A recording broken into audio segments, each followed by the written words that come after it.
I've spoken with Jason Ohrum about his many years of experience with outsourcing, and one of the things that he brought to my attention is the importance to build long-lasting relationships with his outsourcing team. And one of the tools that he uses to communicate better with his team is the Myers-Briggs personality test, which helps to fine-tune communication preferences that different people will have. On top of that, we also had time to do a tough call. Hello, Ederson Oliveira here. This is another interview for the Outsourcing podcast, and I have today with me Jason Ohrum. I hope that I pronounced that right. Jason. You did. Great. Jason is the president of Jazz Design Company, and let's start there. Can you tell me where you're located and tell me a short briefing of you and your company? Okay. Thanks for having me on, Anderson. So my name's Jason Ohrum with Jazz Design Company, a company I started in 1999, and we've been doing website development, internet marketing ever since. Now I brand the company as we make businesses look great online. That's kind of what we've evolved into, and making sure a company has it looks great with their online reputation, meaning their social, their search, their website itself, all makes up their online reputation. So we help businesses with that. Perfect. Okay, so and I'm located. You asked me where I am. I'm near Gettysburg, Pennsylvania. Is kind of where I live. So a little south of you, Anderson. Got it. At least we are in the same time zone. Yeah, it's been nice with working with you over the years. So we're in the same time zone. And that's a great segue, because I'd like to give just a little bit of background history of me and Jason. I've known Jason for 7 or 8 years now. We haven't been in touch lately, but actually I used to provide some outsourcing services to him and his company as well. And the funny thing is that about 5 years ago, Jason was the one interviewing me about outsourcing, So it's an interesting spin that is happening here. But let me ask you this, no pressure at all, but let me ask you this. What is the secret of being successful with outsourcing, Jason? Oh, wow. I've made enough mistakes that I should have a really good answer to that question. But the secret to being successful with outsourcing. Well, I've been outsourcing for a long time, probably about as long as we've known each other, 7 or 8 years maybe. And I've been through the ups and downs and everything in between. It's been an interesting ride. When I first started doing it, I learned, or I thought that the only place I should go to find people to help me was the Philippines. And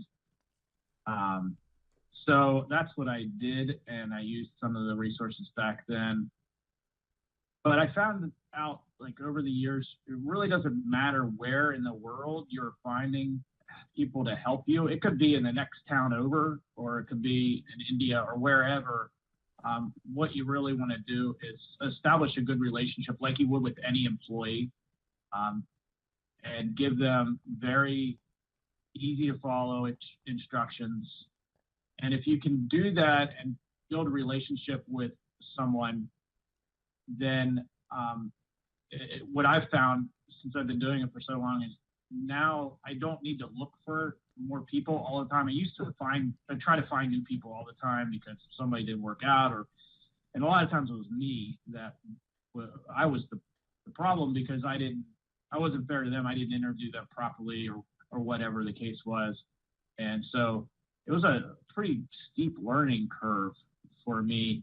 I got scammed a couple times, just, not doing my diligence really when I found somebody, and just assumed that they were going to do a great job, when it turns out that what they were doing was trying to scam me out of money through Western Union scams. So came across that a few times. So really watching out for that type of thing, being very cautious, doing your diligence, creating relationships with people that are going to last a long time.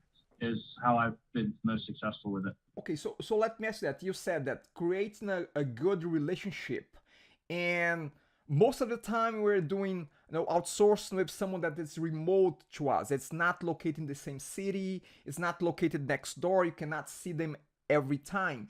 So how do you go about creating a good relationship with someone that is working remotely? What are some of the things that you usually consider about, for going about that? Yeah, that's a good question. And really, when I think about it, is what I think about them first as a person, not a commodity, because you can look at it either way. You can look at them as a commodity because there's so many people available to do basically whatever you need to do. But when you look at them as a person and you care about them like you would an employee sitting in your office, then I think that's really what allows you to create that long-term lasting relationship. I used to have lots and lots of different people doing different things. Now I've narrowed it down just a handful of people that do very specific things for me that have been with me for years. And I don't feel like I need to be constantly looking for the next best person. So I think that's really the key aspect of building your team. If you don't have the ability to hire somebody and sit in your office, then virtually hiring them and creating that long-term relationship relieves a lot of headaches. Got it. Okay. Um, I don't know how involved you are with that anymore, and I don't think that you are too much involved at all on that side anymore. But I saw that I have published a few years ago an ebook, booklet called Outsourcing Demystified. Do you still recall any interesting points from that publication that you have put together? I started to read about I get to download that and I started to read it. But what was the idea behind that publication there? That's kind of funny because I wanted to see if I could outsource my outsourcing project. And so I did, but I had final say in it, but I actually had somebody write that book. There are a lot of good points in it, though. One of the biggest things that tools that I've used over the years when I'm not finding somebody like on Upwork, for example, and I don't have a lot of information about them, is that I'll have like an interview sheet that I'll make them fill out so that I can get to know them a lot better. And that's one of the Is tools. that sorry for interrupting you, but is that the Myers-Briggs personality indicator? Is that the one? It's based on that. Yeah, we came up with that through a friend of mine does the Myers-Briggs. He's a leadership. He goes in and helps organizations work better together. And so when I was working on this project, I started talking to him about how you do communicate and what worker preferences really are, and that's kind of what his profession is. And so we took that and created sort of a questionnaire so that we could learn what the preferences are of the people that we're hiring or that I'm interviewing. And Outsourcing Autopilot was the product, that was the information product that I put together about 5 years ago.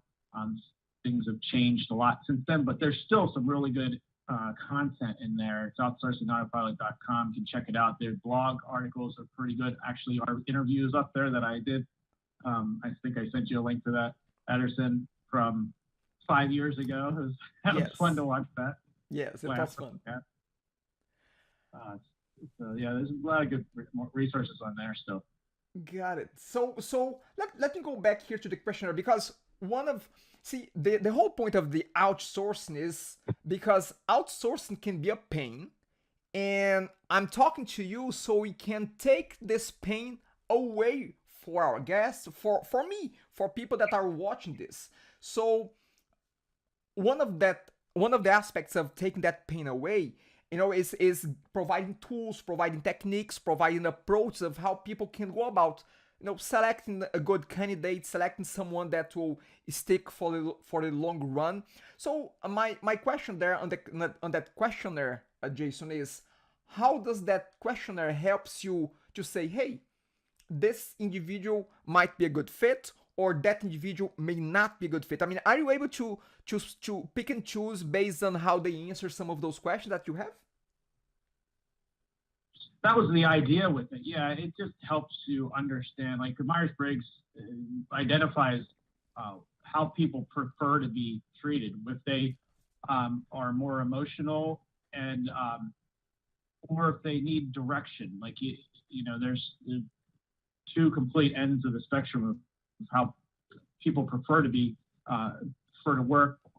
Basically, their preferences is what we're looking for. So somebody might be more creative, so you let them be creative and not have such stringent guidelines of what they're supposed to be doing. But somebody else may need those stringent guidelines and need to have that 10-step process that they will follow every time, because that's just the way they prefer to work. So it helps identify that. And maybe, if they don't prefer to work that way and the task is a 10-step process, then they wouldn't be a good fit for that if they're on the more creative or end of the spectrum. So got it. I like that because it helps us as as clients identify again their preferred mode of communication and see if that mode is something that we can we can work with, or if we cannot, we don't want to work like that. I like that. Yeah, it's a useful tool at a higher level, especially if you want to find somebody that's going to be with you for a long time. That to enter the relationship, understanding that really helps a lot. Got it. Let's get down to some specifics here and move on a little bit, Jason. What right now, as of now, what do you outsource? Which types of tasks, which type of projects do you outsource right now? Okay, sure. I'm going to give away all my secrets here, so no, it's okay. I don't think I'm unique, but I have an administrative assistant that does tedious things that I don't feel is necessarily worth my time doing, like going on social accounts, not posting for me, but say on LinkedIn, for example, if somebody requests to connect with me on LinkedIn, I'll ask her to go through and accept those requests and send out a message, pre-formatted message that drives them to my website. Something that anybody can do. It's tedious and repetitive, so she's been doing that for me for from where she is, where she's located. She's particularly in the Philippines. Why? Yeah. I mean, just a wild guess there. Why do you think that there are so many great VAs out of the Philippines?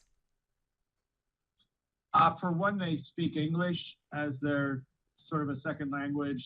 They're familiar with Americans, so because there's been an American military base there for a long time. So, and the cost, their cost of living is so low that they don't need to make a lot. So you can have somebody for just a few dollars an hour doing these tasks for you they're happy to make what they're making, and they can't really make that where they're living. So you're actually helping them, and they're helping you at the same time. So yeah, a number of reasons. So, but some of the more technical things, I've found that like website development, things like that, there aren't as many Filipinos that are good at that. Let's just put it that way. So for my website development projects like WordPress development, I've been working with a guy on the east coast of India for almost 5 years now, and he's awesome. And his response time is about 24 hours. And because of the time difference, I've built up a relationship with him that he knows what I want. I know what he wants. We're on the same page in terms of the process. We've done, I don't know how many websites, must be hundreds by now, together. And so that relationship's been great, and we don't really talk that much, but we've created a good system that when I get a project, I can have him help me with that at a programmatic level, and then also stylistic. He's pretty good with that. For search engine optimization work that I do, I'm overseeing the guy. He also happens to be in India, and he's in like northern India.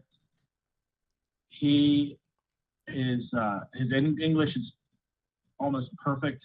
That was one of the biggest things. I've worked with people that do SEO in the past that have poor English, and it gets me in trouble sometimes, because if they are producing things and my client sees it, then it makes me look really bad. So I oversee what he's doing and approve everything that he's doing, but he's doing the bulk of that SEO work that is just time consuming.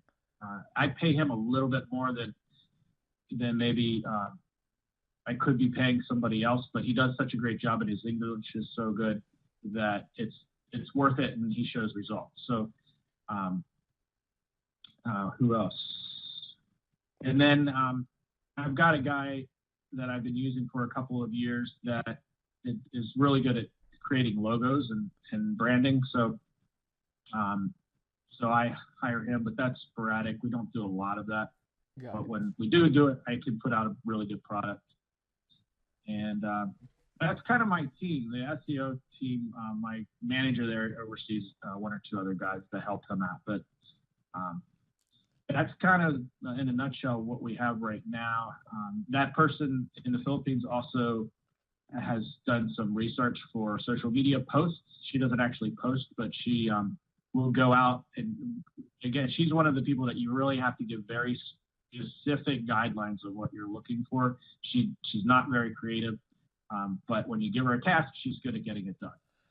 So that's in a nutshell kind of where I'm at with outsourcing right now.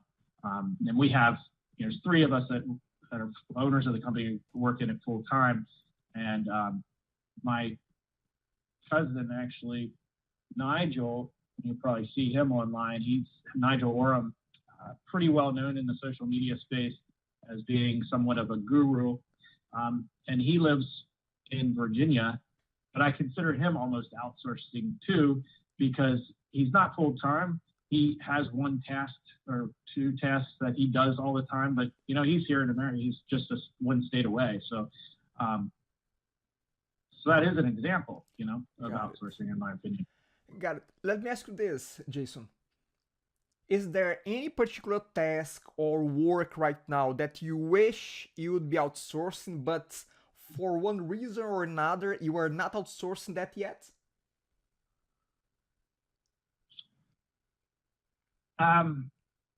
Yeah, well, phone call follow-ups is something I did do, outsourced for a while to a company just in the next town over. Two reasons I don't do it anymore is, one is cost, and two, I feel like I do a better job. So I've sort of, for right now, taken that out of the mix, but I may put that, depending on, like, if I'm doing a marketing campaign that I need to call a lot of people and I can't do it myself. So that would be an example of that. Got it. Let me ask you a quick question here. Just a few days ago, I was talking to a friend, and he has regular employment. He doesn't understand this outsourcing too well, and he asked me this question: how do you know if that person, if that individual, is really doing the work that you are paying them to do it? So this is the question I throw at you. How do you know that they are working on what they are supposed to be working? How do you track that? How do you manage that? That's a great question. I was a little resistant at first to use Upwork because they take a percentage.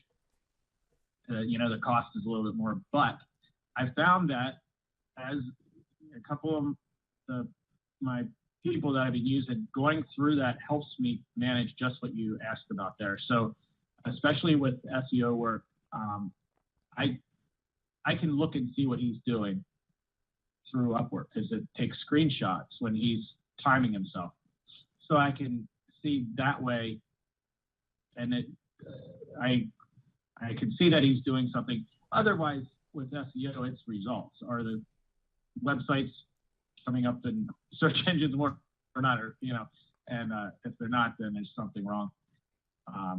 But back in the day, I used to have a tool that I would require all of my people to fill out daily, and a sheet like, "What did you do today?" And they would have to email that to me every day, or I didn't pay them. Uh, just curious about you mentioned Upwork, and I also use a lot Upwork. But I'll be honest. I'll be honest with you. I never ever look at those diaries. No, you brought a good point, which is my answer to my friend was just that. I see what they are doing. I know their outputs. If we don't Yeah, measure them by the input, we measure them by the output. Are they producing? Are they doing what they are supposed to be doing? Yes or no? That's it. mm-hmm. Yeah. But do you keep looking? Do you keep looking at the screenshots? I mean, do you go that granular there? I do occasionally. Yeah. I mean, Got it. it's easy for me to go in and look. I'm not studying them. I just will scroll through occasionally and just make sure he is actually doing what he's doing. And I know he is. I'm in constant contact with him, and he's really good on top of things. So, and I trust him. So that's a big aspect of it too. Question for the novice, novices out there. I mean, the people that are just getting a taste of what outsourcing can do for them. Based on your experience, why, how people fail when they try to outsource? I mean, what are the biggest barriers or the biggest, traps that people fall when they are trying to outsource for the first time? I think it's just making an assumption that they're going to do what they're supposed to be doing. That's like we were just talking about. You really can't assume it. And if you've just met this person, you really have to be on top of them. I've seen, or I've been burned. I mean, I don't, have to use other people's examples. I'm guilty of this too. When I first started, I said, "Hey, I need this and this done." And then I thought I could just hand it off and go sit on the beach. But that was not the wise thing to do. You really have to be on top of them and make sure, especially in the first period of time, couple of weeks or whatever, that they are doing what they're supposed to be doing. And if you're just starting to outsource, a lot of people are like, "Well, what do I outsource?" And they're outsourcing the wrong things. I think can be a mistake. So outsourcing too much of what you should be, like, if you don't have a system for yourself in place to do that, then how are you going to outsource it? Got So it. creating systems internally. Let me ask you this, Jason. You said outsourcing the wrong thing. What do you mean by that? I mean, can you give me an example of something that you try outsourcing and it was not the right thing to outsource? Yeah, I'm trying to think of an example. I know I've done it before. Or in general? I think, yeah, I'm not. I don't know if that it was necessarily the wrong thing. It was just too many assumptions were made on my part that it was going to be done the right way, and I didn't. I didn't manage it correctly from the beginning, and then it got out of hand. The person wasn't doing what they were supposed to be doing. So in a sense, that was the wrong thing for them to be doing, the wrong thing for me to be outsourcing to them. I think it's picking the wrong person for the project is a big part of it, but also knowing what you should be outsourcing. Yeah, that's always coming back to that. Got it. Like I said, if you don't have a system in place to do it for yourself, then you can't really outsource it yet. You said if you don't have a system in place, can you dig deeper a little bit there? I just want to understand what do you mean by system. I mean, is that process? Is that a tool to manage that? What do you mean by system? Well, there's a process that's involved with creating a website, for example. So the way my system is to make sure I'm very thorough to outline every aspect of this project so that I can hand it off to my programmer and he'll know exactly what he's supposed to be doing. And if I don't do that, then he has to make a lot of assumptions. And therefore, there's a lot more back and forth and it causes headaches for both of us. So going into a project with taking the extra time initially creates lots, it reduces lots of headaches down the road. Got it. Okay. Jason, I want to try something here. I did that. This is the third time that I'll be trying that. And this is what I call a tough call. A tough call is a role playing that we're going to try to do right now. And I will be a developer providing services to you, to your client. No, sorry, to you as the company. But things are delayed. It's been over a week and the project was supposed to be finished a week ago. Now, again, you don't know what's going on. You want to sort things out. You want to clarify. You want to see where things are. So we will have a tough call. You're going to be the client. I'll be the provider, and I'll have to just find myself there. So let's give this a try. Okay. Perfect. So I will be. You can call me Anderson. Okay. Anderson is my code name. My role-playing name, okay? So, here you go. I'm gonna just give you a call. So, brr, brr. This is again my impersonation of a ringtone. Hello, Jason. Okay. Hello, Anderson. How's everything? It's going okay. How's everything with you? I haven't heard from you in a little while. I'm sorry, man. I mean, I haven't had too much time lately. I mean, I have my mother is sick right now, and I'm having to bring her to the doctor, to the hospital. So I'm really sorry about that. I mean, how can I help you? Well, the project was supposed to be done a week ago. I understand your mother's sick. Is this something that you're not going to be able to handle at this point? Where do we go from here?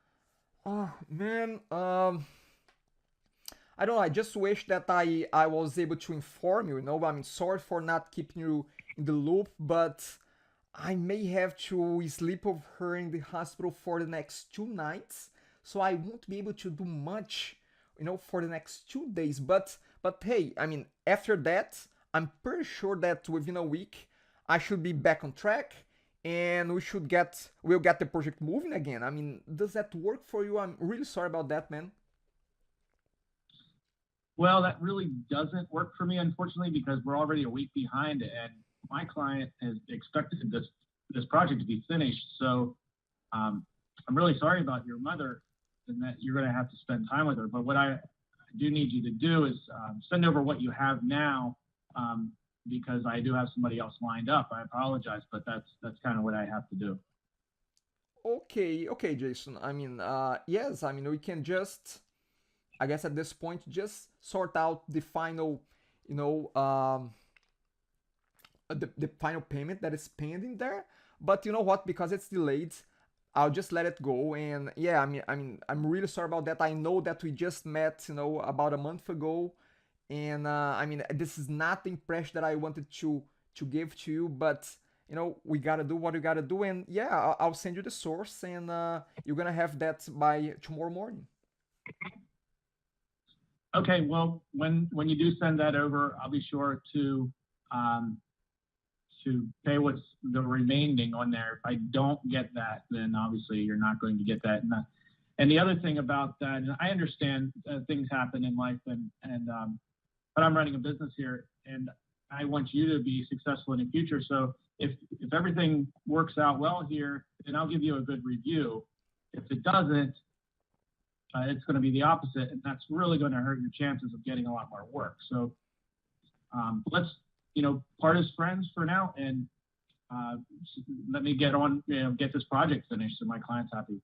Appreciate. I really appreciate that, and I'm truly sorry about that. I should have communicated, beforehand, but things just got out of control. But as I said, I'll be sending that the source code in the morning. Thank you very much, Jason. Really sorry about that. I hope that we can work again in the near future. Okay. Thank you, Anderson. Cheers. Okay, so let me ask you this: what's wrong with what I did as a provider? What did I do wrong? I mean, in your mind, what did I do wrong here? This is so typical. It's amazing how many times I've run into that over the years. And that's the best way I know how to deal with it. But what you just demonstrated there, probably 30% of the time I've hired somebody has happened in some way. So that's why I think, like I said earlier, it's so important to create a good relationship with whoever's going to be doing this, so that type of thing doesn't happen. They're in constant contact. I mean, I've heard the mother in the hospital story, however many times, and versions of it, and you have no way to prove it. But what you do have is, especially if you're going through Upwork, if you've never met the person before, don't hire them on Craigslist. That's the huge mistake. Hire on a reputable site that you do have some traction, that you're going to be able to, like I said, reviews are really important for these guys. So if you leave them poor review, they're going to get less work.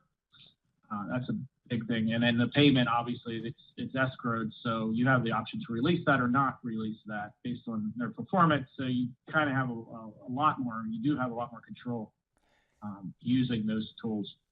You know what? Let me tell you. I think that a lot of the problems that we have with working, remotely, it's really about communication. You know what's the problem here on this role play that we had? The problem is not because my mother is in the hospital, I need to take care of her. The problem is that I didn't tell you that up front. Right. As soon as I identified that, hey, I have a deadline coming Friday, it's Thursday, I have a problem, I cannot deliver, I should tell you. I should tell you as soon as I know that something is going on, because then you can, get ready with your client, with whoever you need to provide that feature, that site to, So it's all about communication and early communication. People are afraid of pissing the other person, but they end up pissing even more the other person, Yeah. That's why when I start a project, I always get an indication of, when they can deliver it, and also open up that communication and tell them up front. And I don't have to do that as much anymore because my guys have been with me for so long. But if something comes up, please tell me. My programmer, when I first started with him, something like that came up, and he just disappeared for like a week, and I was supposed to deliver a project. Identical scenario came up. And then we got on. I didn't fire him because it was just a miscommunication. So I wanted to learn from that. And it turns out, now communication is way better. Another thing that often will happen too, and people just lose touch completely, is natural disasters. That's happened to me, especially in the Philippines, a lot. There'll be like a hurricane or whatever, and you won't hear from them because they just can't communicate because their power's out. That happened to my programmer a couple of years ago. There was a tsunami that came and hit India, and luckily I had no projects going on at the time, and he was so apologetic when it was like a week and a half later that he got back to me. But stuff like that does happen. So if the person's good and they lost contact, maybe it's not them. It could be something outside of their control. I've found a lot. So I give them a benefit of the doubt, especially if you've been working with them for a long time. Got it. I mean, that happens. So, Jason, we are coming towards the end here. If there's one thing that you'd like people to leave this interview knowing more about outsourcing, is there any one single point that you'd like to really make about outsourcing that, hey, this is, if nothing else, if the person can leave with this point, that will be a great result, for me? Yeah, I think the most important thing is to know what you want to outsource before you start outsourcing.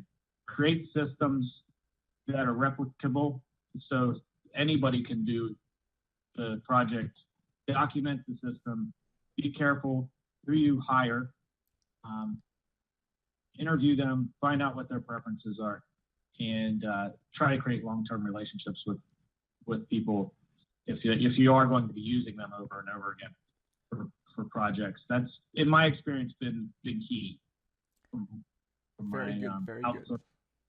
Very good. Jason, if anyone wants to reach out to, maybe talk about outsourcing, or maybe talk about, your business, maybe, use your services there, how can people reach out to you? Sure. The website is Jazz Design Company with one Z, JAZ Design Co.com, and feel free to fill out a request on there. I'd be happy to talk to you. We're also on Facebook and Twitter. Those are the best ways to get a hold of us. Perfect. Jason, I can only, thank you a lot for doing this. It's so good to catch up with you after, so many years and doing an interview about that topic again, Absolutely, yeah, this was fun. It was fun to talk about it. It's so routine for me anymore. I don't even think about it. It's how I run my company, and I have been doing it for so long. I feel lucky that I've been able to build the team that I have, and I don't have to worry about it as much anymore. It used to drive me crazy because I was making a lot of mistakes in how I was managing people, but now, after doing it for so long, that's why I created that Outsourcing Autopilot product back in the day. That's still out there. So if you do want some tips, downloading that ebook is a good start, and I do some follow-up emails that give me the more tips after that. So, yeah. Very good, very good. Very good, Jason. Thank you very much. Thank you very much for your time, and I hope to talk to you again at some point. Thank you very much. Bye. Okay. Bye, Anderson. Thanks.